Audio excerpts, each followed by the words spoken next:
اکثر ایک چیز پوچھی جاتی ہے کھانے کے بعد پانی پینا. یہ جو آج کل نہار منہ پانی پینے کی حدیثیں گڑی جا رہی ہیں نا کہ نہار منہ پانی پینا اتنا فائدہ, ایسی کوئی حدیث نہیں ہے. ہمارے علم میں نہیں ہے کہ نبی صلی اللہ علیہ وسلم نہار منہ پانی پیا کرتے تھے. نارمل زندگی گزارنی چاہیے اچھے بچوں کی طرح. صبح صبح اٹھ کے گڑھے پہ جا کے یہ فریج پہ بوتلیں نکال کے پینا, جبکہ پیاس بھی نہیں لگ رہی. تو ڈاکٹروں کی تحقیق ہوگی, مگر یہ تحقیق بعد میں بدل بھی سکتی ہے. بہت ساری تحقیقات بدل گئی ہے, تو نیچر سے کبھی نہ ہٹو. سمجھ رہے ہو؟ صبح اٹھو اچھے بچوں کی طرح, اپنا نماز نہ دھو کے نماز پڑھو. جب بھوک لگنا شروع ہو جائے تو کھانا کھا لو.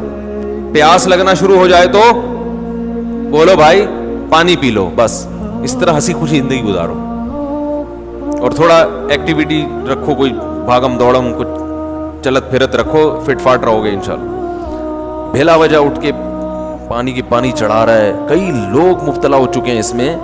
فائدے ہیں اس کے, میں نہیں کہتا کہ فائدہ نہیں ہے, سائیڈ افیکٹ بھی ہیں. جو بھی کام آپ ایک نیچرل لائف سے ہٹ کے کرو گے نا, اس کے جہاں فائدے ہوں گے وہاں کچھ ایسے نقصان ہو رہے ہوں گے جو آپ کو بعد میں پتہ چلیں گے.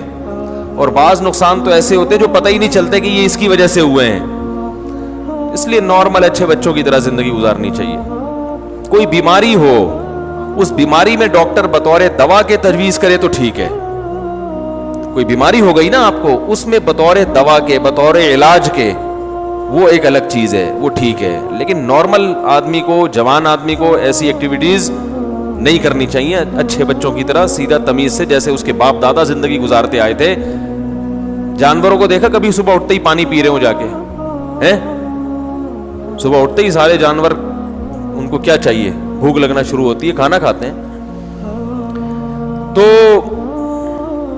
نبی اسی طرح یہ بھی بہت ہے کہ کھانے کے بعد پانی نہ پیو, کھانے کے بعد پانی نہ پیو. سنا ہوگا آپ نے, سب سنتے ہیں کھانے کے بعد پانی زہر ہے, یہ ہے, فلانا ڈمکانا ہے. اس بارے میں کچھ لوگ حدیثیں بھی بیان کرتے ہیں.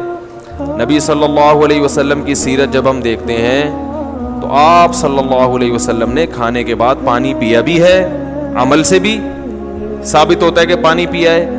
اور نبی صلی اللہ علیہ وسلم نے جو قولی حدیث ہے اس سے بھی پتہ چلتا ہے کہ کھانا اور پانی ساتھ ساتھ ہیں. ابھی آدھا کلپ نہ بنانے, پورا ہونے دیں, تو ایسا نہ ہو آدھا کاٹ کے پیش کر دیں. دیکھو حدیث میں آتا ہے رسول اللہ صلی اللہ علیہ وسلم گھر سے نکلے, شدید بھوک تھی آپ کو, شدید بھوک, پریشان ہو کے گھر سے نکلے. حضرت ابو بکر ملے, کیا مسئلہ ہے؟ ان کے ساتھ بھی یہی مسئلہ تھا, بھوک کی شدت نے پریشان کر دیا. حضرت عمر کا بھی یہی مسئلہ, بھوک کی شدت نے پریشان کر دیا. یہ تینوں اصحاب جا رہے ہیں. ایک صحابی نے کہا دعوت کی ان کی, اپنے باغ میں لے کر گئے, تر کھجوریں سامنے لا کے رکھیں. آپ صلی اللہ علیہ وسلم نے ان کھجوروں کو تناول فرمایا اور فرمایا ان نعمتوں کے بارے میں ہم سے قیامت کے دن سوال ہوگا. اور وہ کھجوریں آپ نے کھانے کے بعد کنویں کا میٹھا پانی پیا اور سیر ہو گئے. پانی پینے کا مزہ ہی کھانے کے بعد ہے. نہیں آ رہی سمجھ؟ جب شدید بھوک میں آپ کھجوریں کھاؤ گے اور اس کے بعد پانی پیو گے تو کیا مزہ نہیں آئے گا؟ کھجوریں کھا لیں, اب پیاس لگ رہی ہے آپ کا, نہ کھانے کے 3 گھنٹے کے بعد پانی, 2 گھنٹے کے بعد پانی, بہت مصیبت ہے بھائی. یہ نیچر ہے, کھاتے ہی پانی پینے کا دل چاہتا ہے. اور ایک اور حدیث سنا دیتا ہوں. آپ صلی اللہ علیہ وسلم نے فرمایا معدے کے 3 حصے کرو, ایک حصہ کھانا, ایک حصہ پانی, ایک حصہ ہوا. تو یہ جو ایک حصہ پانی اور ایک حصہ کھانا, اس کا صاف مطلب ہے کہ کھانے کے ساتھ ہی پانی ہے, تبھی تو اس کے لیے جگہ چھوڑنی ہے. کیا ہو گیا؟ اگر کھانے کے 2 گھنٹے بعد پانی ہوتا تو 1/3 کھانا تو وہ ہضم ہو چکا ہوتا ہے, پھر تو پورا معدہ پانی کے لیے تیار ہے. تو دونوں حدیثوں کو ملائیں تو رزلٹ کیا سامنے آئے گا کہ کھانا پانی قرآن میں کیا ہے, کلو وشربو, کھاؤ اور پیو, کھاؤ اور پیو. تو کھانا پینا اکٹھا ہے.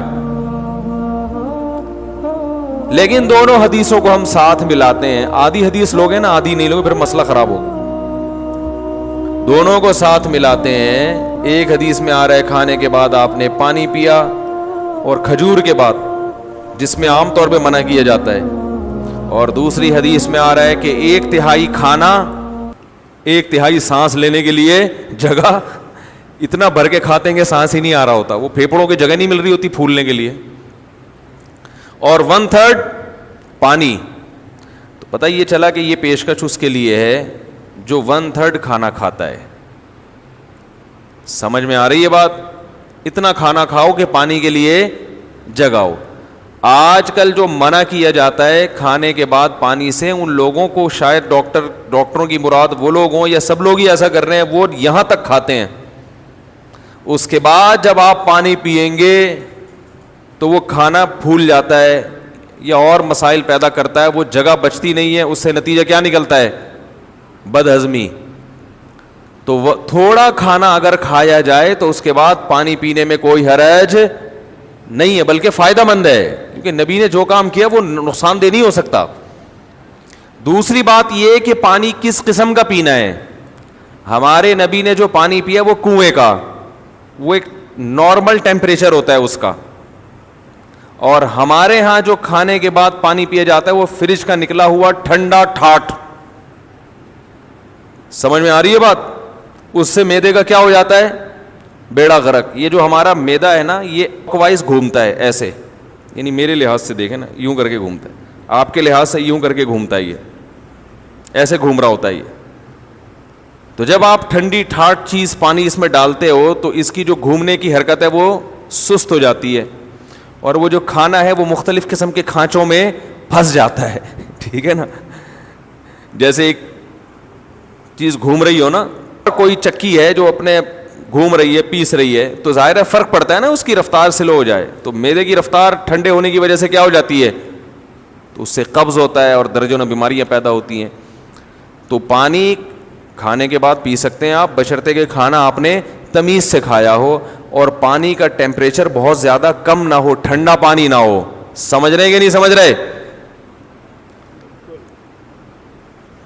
تو اس بارے میں جو حدیثیں پیش کی جاتی ہیں نا کھانے کے بعد پانی نہ پینا, وہ صحیح نہیں ہے. اور اگر گرم پانی پیا جائے جو چولہے کا گرم ہو, وہ تو ہاضمے میں اور مدد دیتا ہے, جو قہوہ جسے کہتے ہیں, وہ تو اور تھوڑی مدد دیتا ہے ہاضمے میں. لیکن میں نوجوانوں کو کہتا ہوں وہ نہ پئیں, تمیز سے زندگی گزاریں, بس پانی پئیں.